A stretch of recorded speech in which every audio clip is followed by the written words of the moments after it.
Հոդվածոտանի կառուցվածքային առանձնահատկությունները։ Հոդվածոտանիները և կողմ համաչափությամբ հոդվածավորված վերջույթներով և խիդինային ամուր ծածկույթով պատված հատվածավոր մարմնով կենդանիներ են։ Խիդինային ծածկույթը կուտիկուլայի շերտ է, որն արտադրվում է մաշկի ներքին շերտի բջիջներից և կազմված է գլխավորապես խիդինից՝ թաղանթանյութին նմանվող նյութից։ Նա պատված է սպիտակուցով, որը կենդանու մարմնին ամրություն է տալիս և պաշտպանում է կենդանուն շրջապատող միջավայրի վնասակար գործոններից։ Խիդինը կենդանուն հետ միասին չի աճում, այլ աճի ընթացքում հին խիդինային ծածկույթի տակ ձևավորվում է նոր ծածկույթ, իսկ հինը պոկվում է։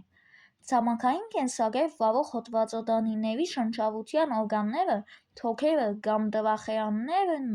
են, իսկ ջրային կենսակերպ վարողներինը՝ խրիկները։ Հոդվածոտանիների արյունատար համակարգը բաց է։ Նյարդային համակարգը կազմված է վերկլանային և ետկլանային հանգույցներից և փորի նյարդային շղթայից։ Ունեն լավ զարգացած հոտավություն, շոշափելիքի և տեսողության օրգաններ։